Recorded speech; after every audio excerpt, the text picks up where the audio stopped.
What's good, 22 subscribers? It is me, Richard Donahue, with Landon Kostusiak.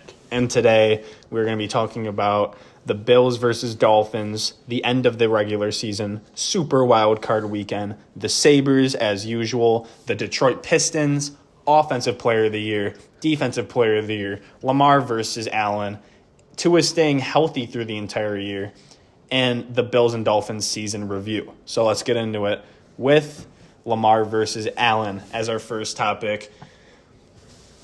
And we're going to start from college, go into their first couple years in the league, and then end where we're at right now. So going into the college, I don't really know too much about Allen's collegiate career, but Lamar, he has the Heisman. So he set every record at Louisville. His numbers retired. It's a pretty legendary collegiate career. I'd say top 10 for sure, maybe top 5 QB in college history. And for Josh Allen, Landon Kostusiak will give his insight. Well, he was all mountaineer western or something. I don't know. Who's good at Wyoming? Well, his number should probably be retired there. They don't got it. Well, he was pretty good, just a big guy. Big guy.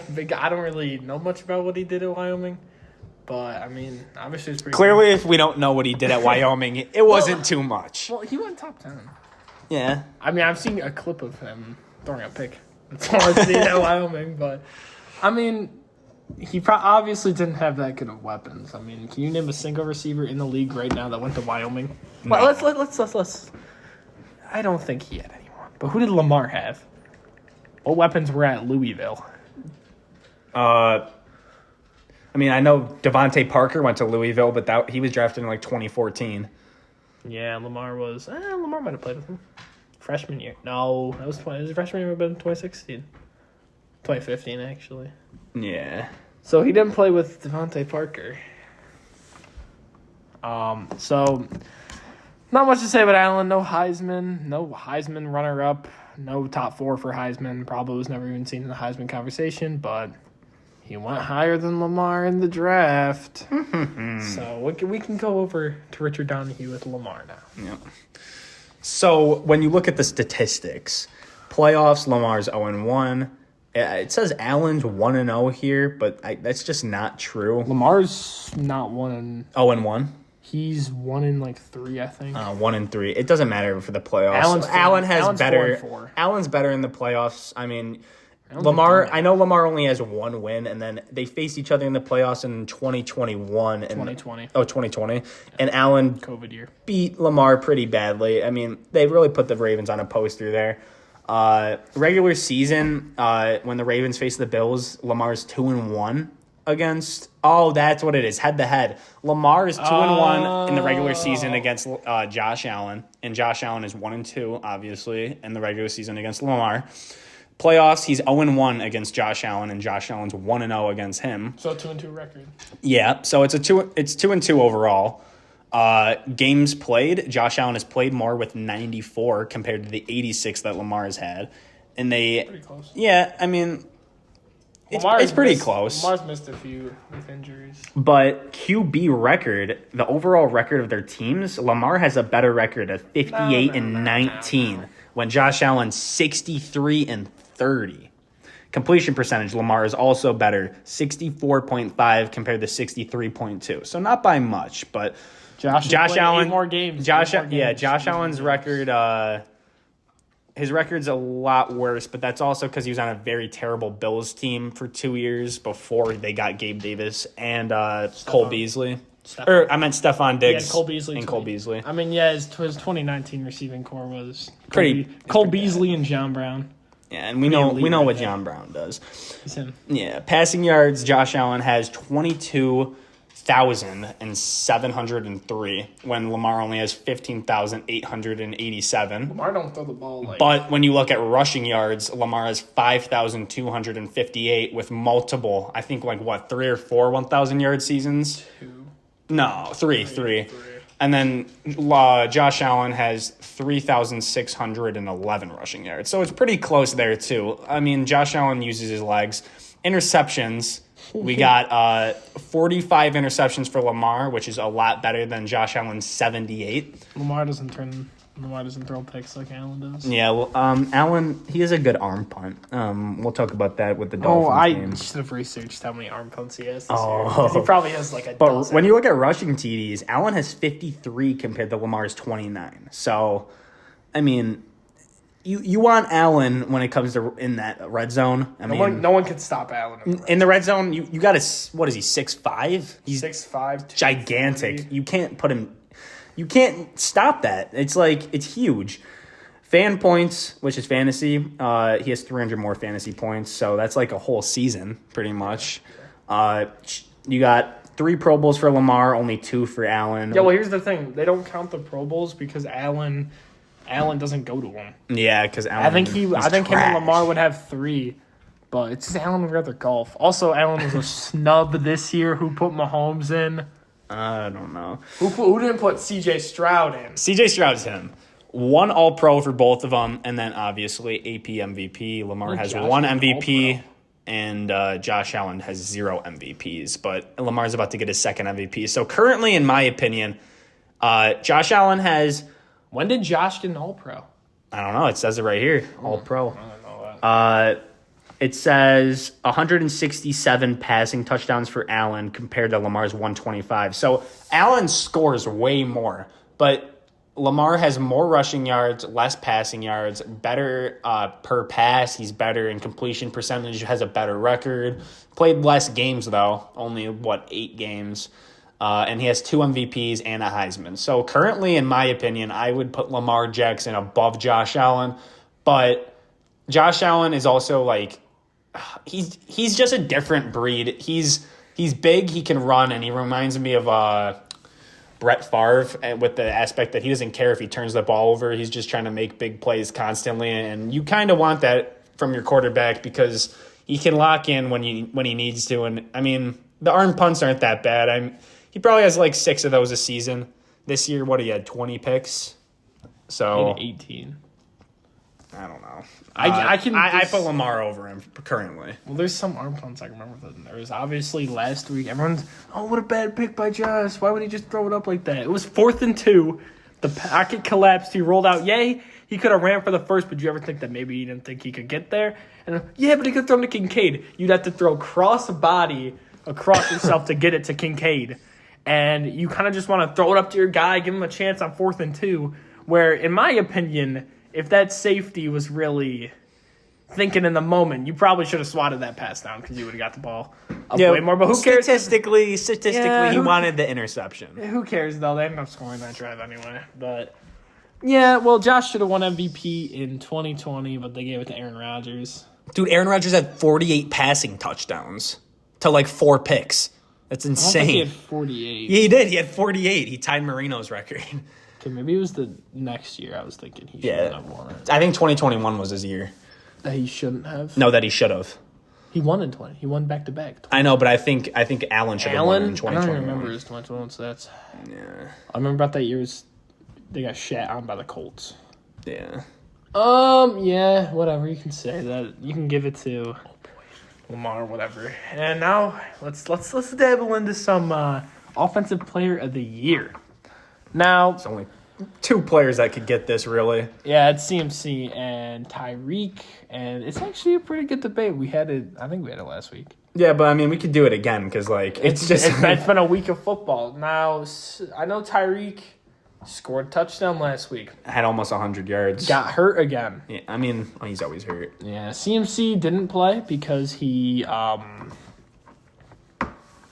don't know, they just didn't want to play him. They wanted to see this fed families. The Carson Wentz, Sam Darnold Bowl was a masterpiece. That's why Week 18 football is great. I think you got to give it to Tyreek because Tyreek's house burned down. So what? You got to give it to Tyreek. That's not a good take. I think the offensive player of the year is Tyreek. I mean, I get that CMC had 2,000 all-purpose and I think he had 21 all-purpose touchdowns. But Tyreek is averaging the most yards per game out of any player ever for receivers. He played 15 games this year, and he had 1,750 receiving yards, like 15 touchdowns. He's an absolute savage, and that Dolphins offense really does run through him. And the games that he's missed, I mean, I get it that we blew out the Jets, but that's just because the Jets are awful. And Jalen Waddle is a wide receiver 1 on any other team. There's like 5 receivers that probably like 8 receivers that I would say are better than him. So you can't even compare that. Tyreek Hill is the Dolphins. He's so good. He's been playing on a high ankle sprain for like 6 weeks. So, I mean, you can just imagine if he wasn't hurt, what he would be doing. But, I mean, you look at CMC, 2,000 all-purpose, second time ever. That's crazy. 2,000 all-purpose yards is very impressive. He's leading running backs in every category, as is Tyreek Hill for everything except for touchdowns. It's a really hard debate, and I can see it going either way, but in my opinion, I have Tyreek winning it. I'm just going to give it to CMC to be different. I mean, you already said all the points for CMC, so let's talk about Defensive Player of the Year. It's not really a debate, honestly. I'll be honest with you. It's probably just TJ Watt. I mean, but yeah, at the same time, you just look at it by sacks, but, I mean, he's pretty dominant. Also forced fumbles. Yeah. And his 1 INT. But what about the round planned? Hey, you guys know me. I mean, if you're a fan of the podcast, you've seen the YouTube short that I made. He should get a vote for MVP. He's a savage. He's a savage. Him and Myles Garrett are the only people that are even like in contention for Defensive Player of the Year, in my opinion. I think Deron Bland has allowed way too many yards to even be in the competition. And I mean, you just look at all the other players, all the guys that are high on sacks, like Trey Henderson, like they're not statistically as good or as impactful as TJ Watt. TJ Watt's the Defensive Player of the Year. And I think if he wins it again, he's close to overtaking JJ Watt. I mean, he's not there yet, but one more depoy, he's tying JJ Watt and Reggie White and Aaron Donald for most Defensive Player of the Years of all time, which is 3. So that you do that, you basically cement yourself as a Hall of Famer. So I think Defensive Player of the Year is TJ Watt. Didn't he break the sack record too, like 2 years ago? Yeah, he tied it and he missed like a game. Oh. So he did it in 16 games. Good for him. Well, he's not playing the Bills this week, is he? He is. He's going to go off. No, he's not. He's out. Oh, he's out? He has some pectoral sprain or something. MCL sprain, actually, I think. Oh, shit. All right. Unfortunately, I'm going to have to talk about this now. Bills, Dolphins. This game was annoying, to say the least, to watch, in my opinion. As a Dolphins fan, we had the game. And if that punt doesn't get returned, that was a real momentum changer. And when Good broke his leg on that play, he took out 2 players on that play, and Hardy just had an easy, wide open run. And good job for him. But if that doesn't happen, the Dolphins win, and then it's Buffalo Dolphins again. In my opinion, I think that one play flipped the switch. The Dolphins were done after that, and we literally had one healthy edge rusher for like a whole half of football. That's fun. So, I mean, you can't play a game like that. And now with us signing all these old heads, I think it's going to be really hard in the playoffs. But you look at it, Josh Allen had like 350 all-purpose yards. He had 2 touchdowns, 2 picks. One pick was awful. I mean, he just didn't even look. And then the one pick was an arm punt. So, I mean, can you really fault him for that? No, but the statistics don't lie. So, and then Buffalo just could not get a run game. I think James Cook had 1 fluke game against Dallas.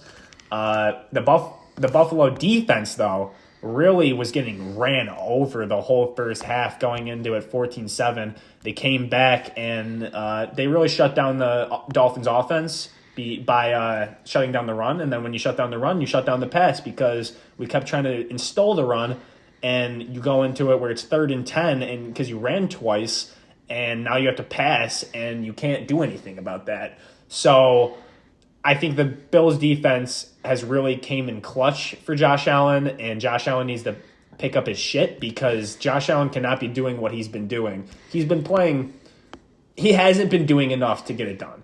And the Bills basically have a bye week this week with no T.J. Watt. I mean, the Steelers are like, I think the Ravens this week have a better chance of losing than the Bills, and the Ravens aren't even playing.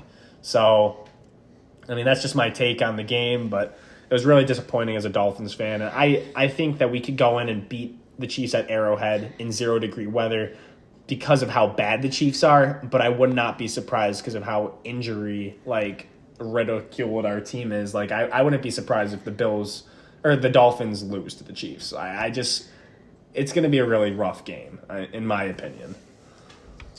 Well, on the Bills side of it, I mean, he was saying that, complaining about Josh Allen, that he's not doing enough to get him the win.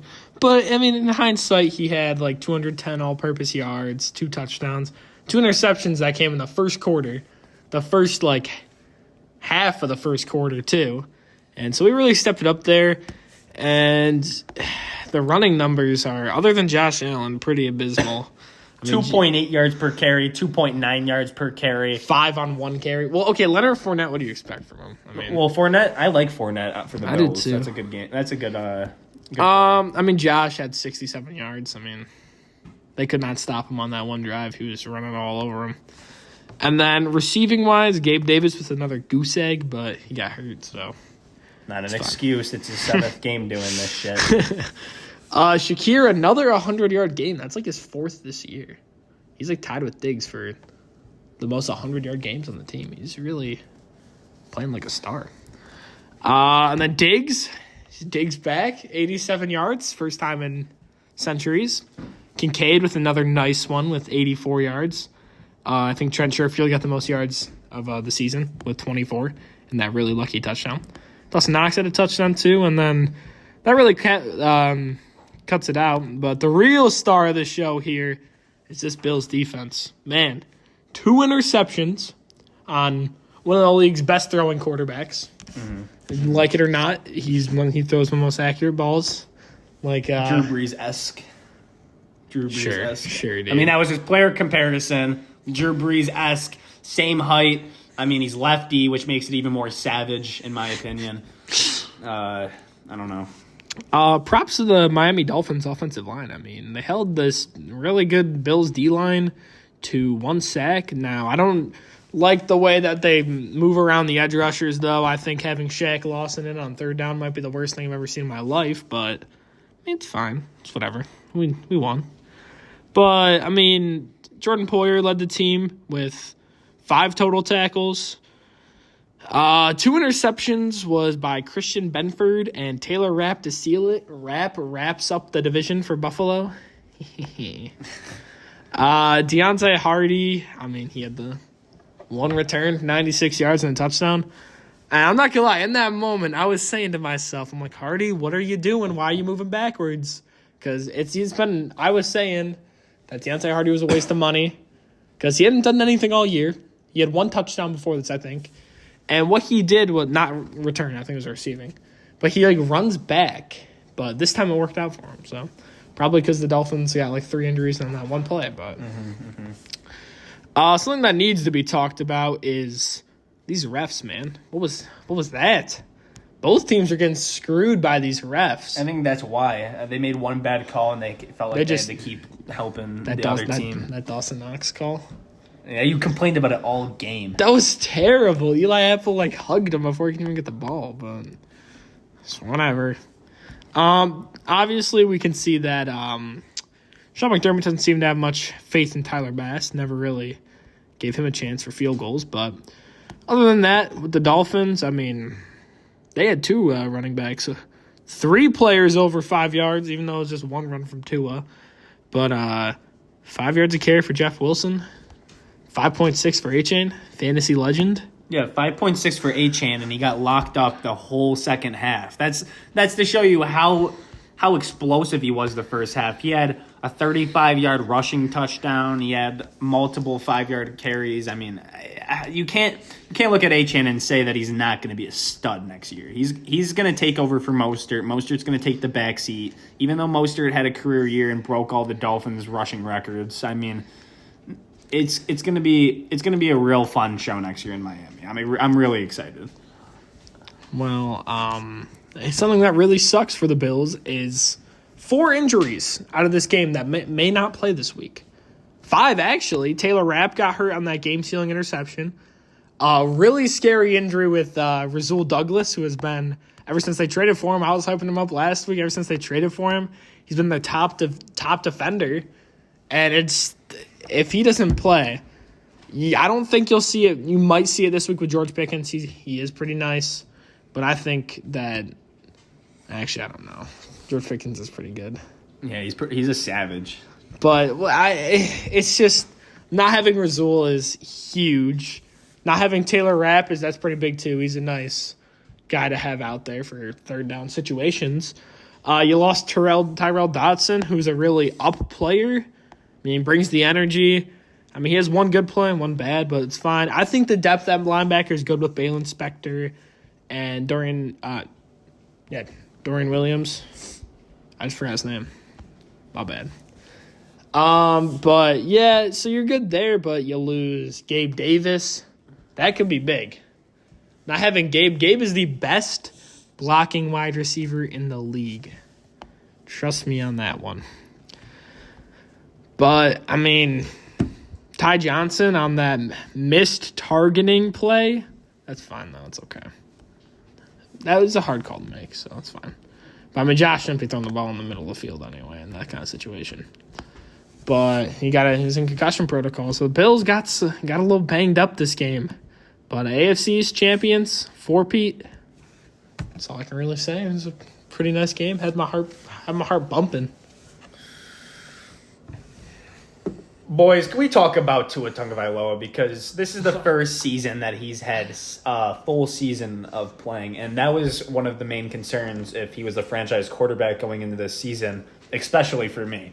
And I'm so happy that we got him on a 5th-year deal because we got one more year of that rookie contract, and that's really going to be helpful. I think next year is going to be our Super Bowl push, and then it's going to be rough. Even though Tua did say that he didn't want to take a lot of money, he's still going to be getting paid like around $30 million a year, and that's just it's going to be it's a hard hit instead of what he makes like $10 million a year now.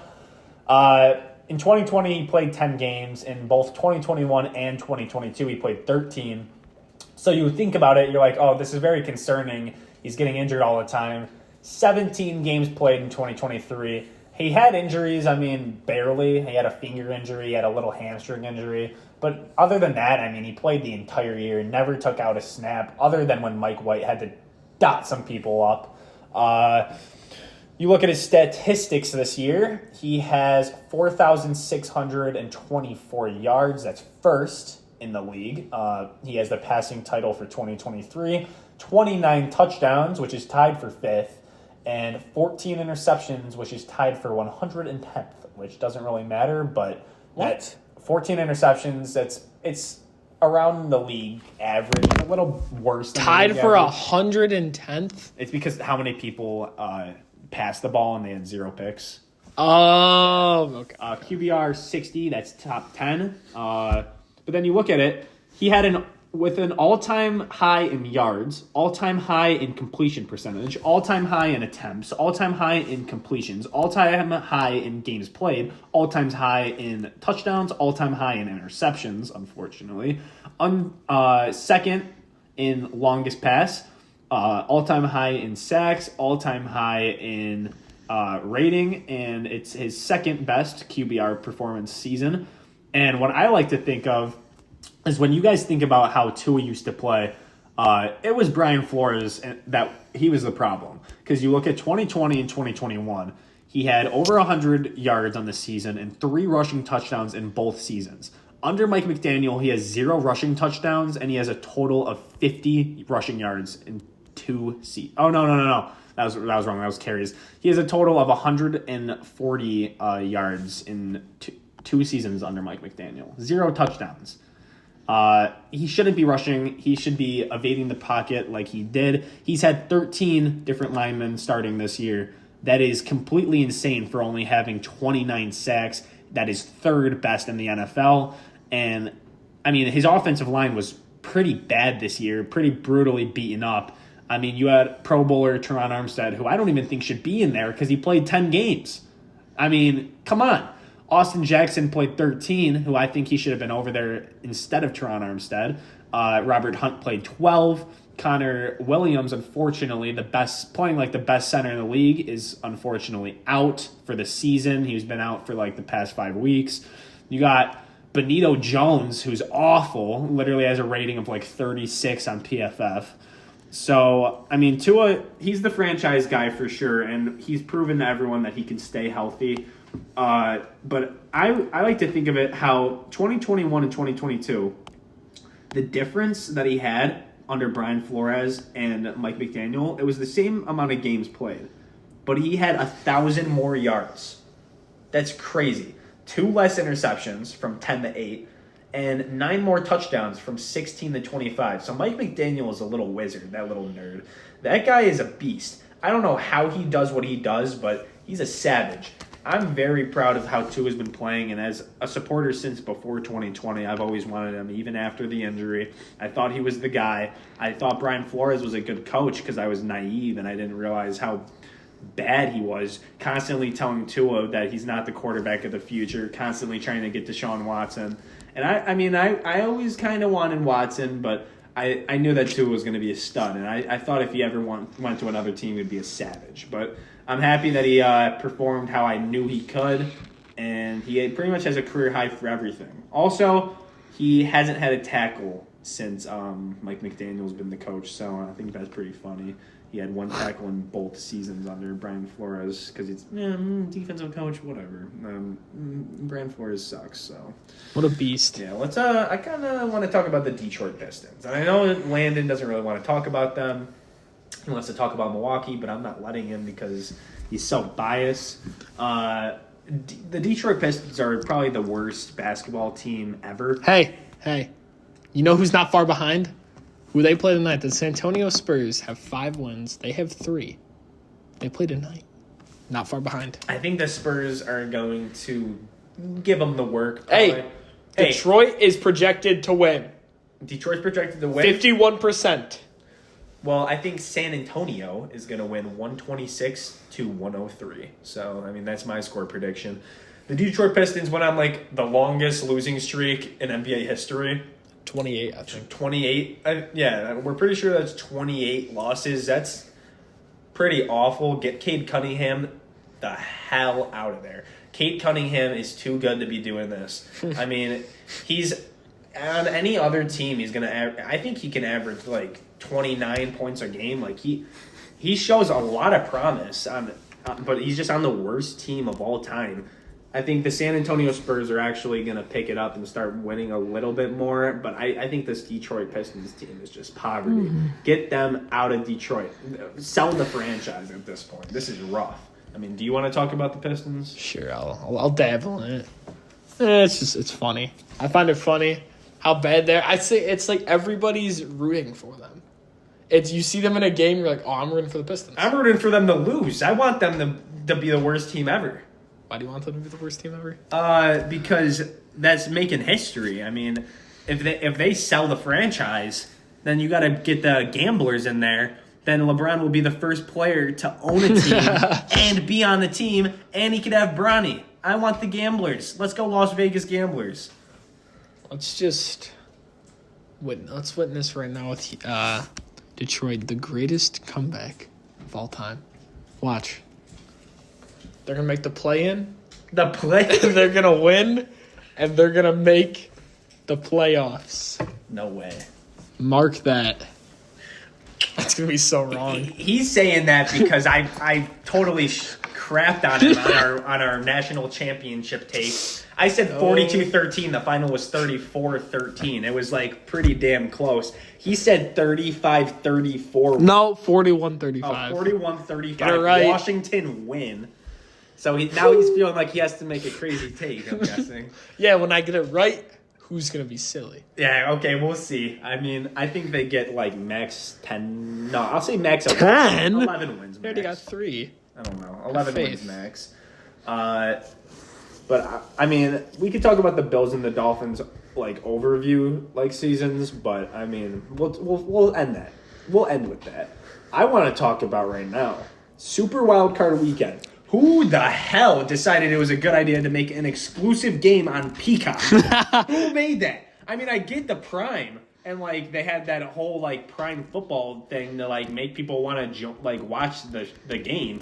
But who made the idea to watch it, to put it on Peacock? No one wants it on Peacock. No one's gonna watch that game. It's probably gonna be one of the lowest watched playoff games ever, because why would you watch it on Peacock? If you don't already have Peacock, then who's going to watch it?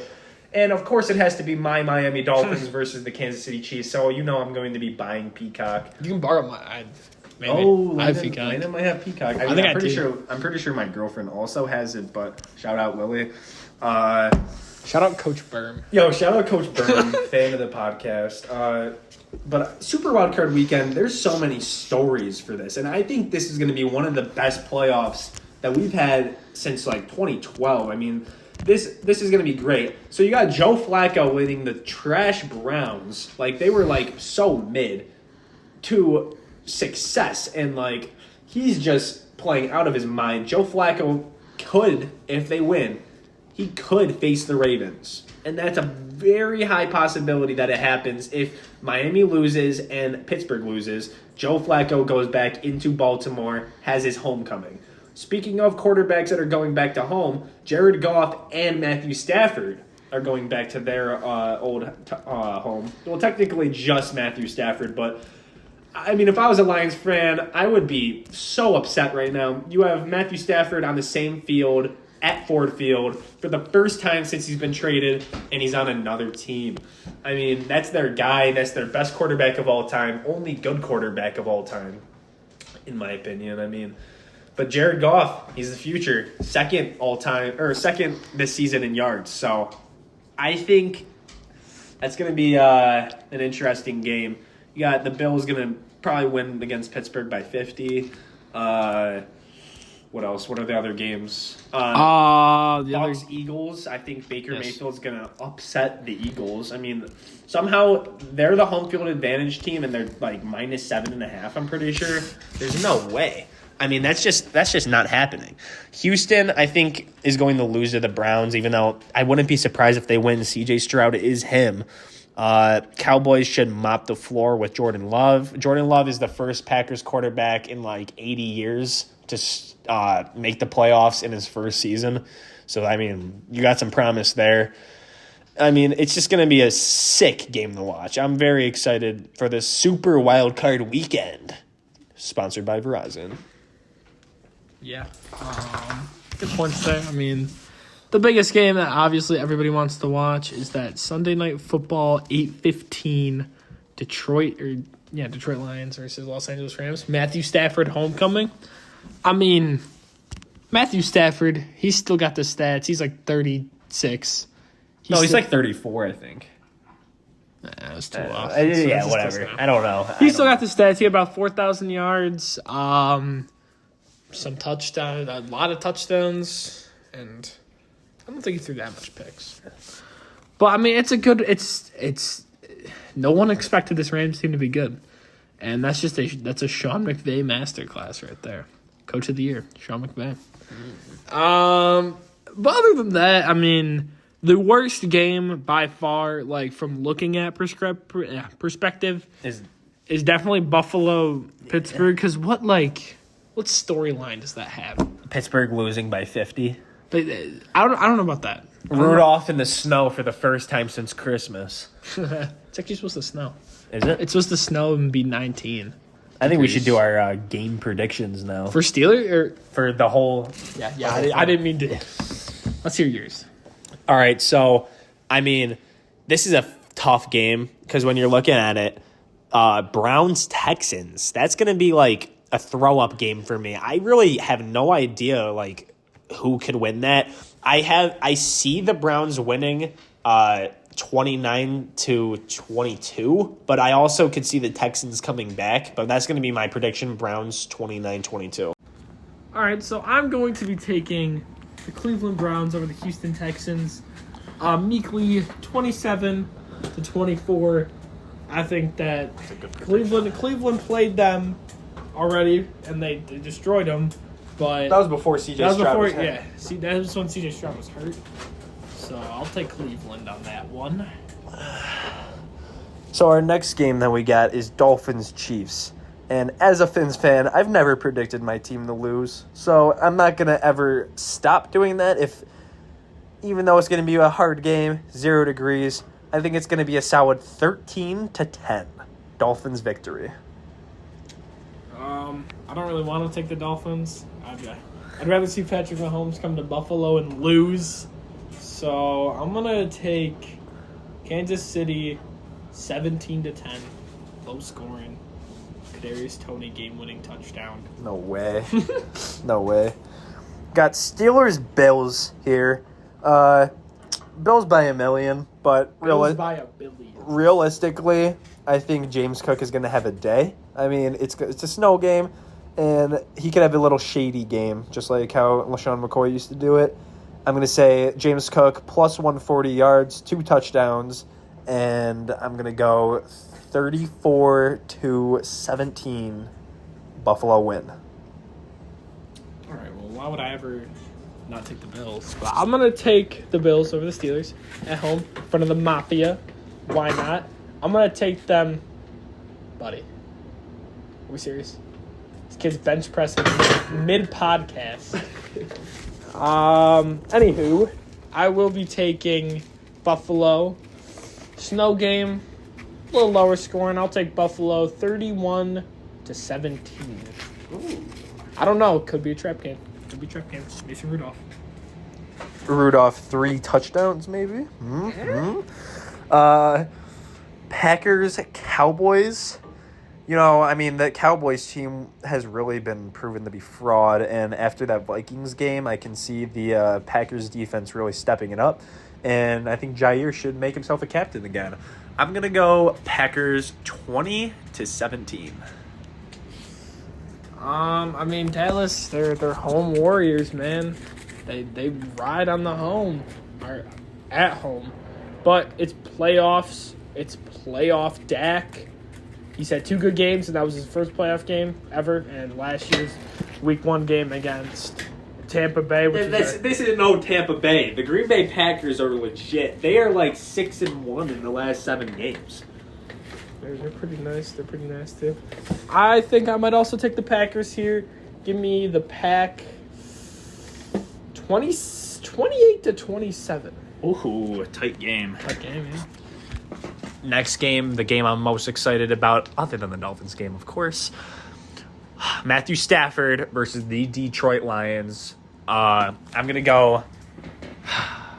It's a tough one here. Matthew Stafford, I think, is going to have a humbling time, and it's going to be a 23-38 Lions game. High scoring. Well, this is going to be quite a homecoming in my take for for Matthew Stafford. I'm going to have Matthew Stafford go for 350, 4 touchdowns, 1 interception, as him and the Los Angeles Rams take the Lions down 35-32. I just can't see Matthew Stafford beating the Lions. The Lions, I mean, should be 13-4. I mean, Decker reported, so. And then, obviously, you guys know my take on this. Bucks, Eagles, Baker Mayfield, 2 touchdowns, 180 yards, gets it done. Not too flashy. I mean, let's get a 22-14 Eagles loss. Yeah, well, I don't like the Eagles. I actually hate the Eagles.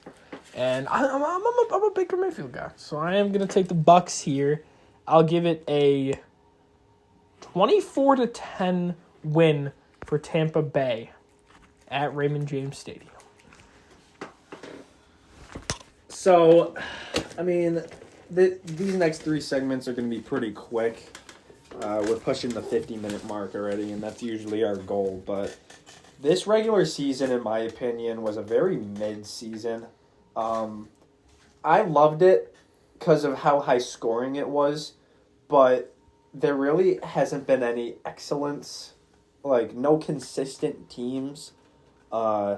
And that's why I can already say my Super Bowl prediction. Baltimore, San Fran. San Fran gets the dub, 21-14. 2012 rematch. But those are the only teams that have been consistent. And it's really obvious that the NFL has so much talent, but they lack fundamentals. And that's the problem. And I also think it's the reffing, where the refs are making stuff too soft, where the defense has to protect the offense. I just don't like that. I mean, defense should just not have to worry about flags. Like, if they're going to make a hit, they shouldn't have to worry about it. I get it on the quarterback, but even some of those hits, like, some of them are ridiculous. A lot of the roughing the passers are not roughing the passers. But I think this season was a really fun season to watch. We saw Tyreek Hill almost went for 2K. We saw a 2K all-purpose running back, which was CMC. Tua stayed healthy, and he led the league in yards. But, I mean, Dak would have been 13th 2 years ago in touchdowns. But he's number 1 this year. That is ridiculous. We need to see some more excellence. We need to see some high-scoring stuff. And one positive that I would like to say is the Dolphins putting up 70. That was pretty legendary. The Raiders putting up 63. Yeah. That was pretty savage. I mean, the Raiders suck. So the fact that they could put up 63, I mean, I'm sorry. They're not bad, but the Raiders aren't the Dolphins. And that's obvious. That's why the Dolphins are in the playoffs and the Ravens aren't. Or the Raiders aren't. But the Raiders just really stuck it to stick. I mean, stick it to the man. Yeah, I mean that guy had the sickest interception I've ever seen. Jack Jones. Yeah, Jack Jones, the one-hander. That was nasty. That was insane. 42 points at halftime. That is like an NFL record that I think will never be broken ever again. I mean, that is incredible. So, I mean, there's been ups and downs, and that's kind of how the season has been, just like all the other teams, ups and downs. It's really hard. There's not a lot of teams that have that mid teens-esque 2014 to 2017 was my peak era of the football, but I don't know. Not a lot of teams like that. So I'd give this season a solid 7.5 out of 10. Maybe a 7.7. I mean, it wasn't mid, but it wasn't spectacular. But I think the playoffs will make up for that because there's a lot of storylines. Buddy complaining about going over the 50-minute mark as you just yapped on about the season for a solid 5 minutes. But it was a season. No, what can I say? I mean, there's not much to say about it, really. I mean, he kind of pick it all up. There was good teams. There was 2 elite teams. There were some bad teams. I mean, the Eagles fall off was incredible. That was great to watch, yeah. 10-1 to 11-5. That's worse than the Steelers when they were 11-0 to 11-6. Since he stated his Super Bowl prediction, Bills Mafia, let's get close real quick. Get the fuck out of here. Let's get close. All right. You're going to see this team in a Super Bowl. Are they going to win? No. I don't know. No. Probably not. But we'd like to be hopeful around here. You're going to see Josh Allen go on another playoff run where I'm going to be honest with you. There's a lot of opening for this Bills team to go to a Super Bowl. There's just one mean man in the way. Is it Lamar Jackson? It's Patrick Mahomes. Is it Joe Flacco? They can't beat Patrick Mahomes in the playoffs. Is it Patrick Mahomes? But Patrick Mahomes can only come to Highmark Stadium. This dude's getting a workout mid-podcast. Is that one mean? Who knows? It's the Super Bowl. Who knows? I don't think there's much debate in the NFC. It's the 49ers. There's not a team that will take that team down. Baker Mayfield. Except for Baker Mayfield. Yeah. I'm getting ready for Baker Mayfield legacy to start now. Dude, I've been ready. He's a savage. I think he's a top 10 quarterback. He's disrespectful in a good way. What's our next segment, What's pal? your prediction? You didn't even predict. Oh, I have to predict what? the score. Of what? The Super Bowl? Yeah. You didn't do that. Yeah, he did. Did he do that? 22-14 or something like that. I don't think he did that. Well, I guess I'll commit to Bills 49ers Super Bowl. Give me the 40. Are you going to predict against the Bills? I've never done that. I'm not trying to be like insanely biased. Well, to be fair though, the Bills are going to be the first team in the NFL ever to be 0-5 in Super Bowls if this happens. Give me Buffalo. 24-21. Tyler Bass game winner. This will not happen, but let's let Bills Mafia have a moment that obviously the #1 podcast in Elma, New York. Oh hell yeah! Is going to be there for them. So best of luck out there, fellas. I don't know what our next segment is. All right, so we'll make these two really quick. Ooh, the Sabres! I didn't get to talk about the Sabres. Oh, yeah. I didn't get to talk about the Sabres. So we technically have 3, but Bills and Dolphins overview. We're going to make it under a minute. Let's go. All right, so the Dolphins, they broke our sack record. We broke the rushing touchdown record with Raheem Mostert. 2 is the first player since Dan Marino and Bob Greasy, 3rd player ever in the franchise history to have a Pro Bowl as a quarterback. He led the league, and he's the first person since 1992 first person since 1998 to lead the league in passing yards, and that was Dan Marino. Devon Achane is probably the best rookie running back in the league, in my opinion, because Arthur Smith totally screwed over Bijan, and Jahmyr Gibbs is a savage, but he's not Achane. Achane has the speed. He gets to the edge. I mean, that's just our scheme. So Achane next year will have 1,600 yards, in my opinion. The healthy Dolphins defense, I think, is the best defense in the league because since week 4, we are second, but we were first. What else? I think the Dolphins window is closing after next year for a Super Bowl, just like the Bills closed already, in my opinion, because the safeties are getting old and everything. So, that's what I've been saying. I decided that it was going to close in 2022. I think it closed already, and I think the Dolphins window is going to close next year. I mean, unless... It doesn't mean it's not going to happen, but I'm just saying their window to make it happen might close because of Tua's contract. And I think Tyreek Hill is the best receiver in the league for sure. He's a top 5 receiver of all time. I've had him in my top 5 since he was on the Chiefs. And Jalen Waddle's an absolute stud. Get that boy the ball more. Got 1 minute. You went way over a minute. I don't know. I don't know what that sound was. You're ruining my minute. Come on, Bills. Okay. So the Bills started the season off with that loss. Sucked. But it was really set to be that they were the September champions after they beat the Dolphins. It was a pretty nice win. And then the next week, just to fly out to London and Daquan Jones and Matt Milano to get hurt on the same play as Trey White got hurt the week before. All 3 were set to be out for the season. And that's where the downfall of the Buffalo Bills began. Can we stop making noises in my segment, please? Come on. So this is when the downfall began. 6-6. 6-6. 6-6. After the infamous game of the year, Philadelphia Eagles versus Buffalo Bills, 6-6. So what do? You're in this situation. What do? Oh, that's right. You just win the game. You just fire your OC. win. You just fight. We actually fired him after the Denver game. Oh yeah. You just win. Yeah, because of DeMar. You just win. And what did they do? They just won. AFC East champs. Daquan Jones came back. Rasul Douglas trade. Huge. The team really just hit. James Cook. Was it a fluke game? Probably, but that's fine. Ty Johnson really is that guy. Leonard Fournette, good with the tush push. Latavius Murray, he scores touchdowns. It's actually the bobsled, not the tush push. Oh, yeah, sorry, the bobsled. The Buffalo bobsled. Yeah, sorry. So, I mean, it really just, it turned from a terrible season to a great season. And we'll see how much, these are not your socks, no. This show, shut up, dude. This will show how much this is good until, I don't know what I'm saying. I'm just going to hand the mic over. Oh, wait, whoa. Sabres, whoa. hurry. I think I just turned off my mic. Shoot. I totally just turned off my mic. All right, I only got a few seconds. All right, the Sabres, they suck. They really do. They went on a 2-game winning streak just to get clowned at home versus the Seattle Sea Dragons. I don't get why this team is so bad. Please, someone send help to Buffalo. We're going to be signing off.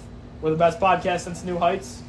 Yes, the best podcast since New Heights, and the Sabres honestly would be better off with me at that, coach. See you boys later. Richard Donahue and Landon Suzak signing out! Now, real quick, because I got a little rush before, there is one more thing I want to say about this Sabres team. and it's not very positive. This team is just abysmal. It's disappointing in every aspect possible. This team can and will disappoint you. They could be on a 5 games. They could win in a row, which will never happen because they can't win games in a row this year. And they will drop a game. The worst team in the league, and you're like, okay, they're bound for a loss. Just for them to then go on and drop like 6 straight. And this team just doesn't give Buffalo what they need. Doesn't give them what they want. But the Bandits might be back. Nice win, 11-8 over the Colorado Mammoth. Last year's championship rematch. Bandits took the win. Bandits back. I don't know. Who knows?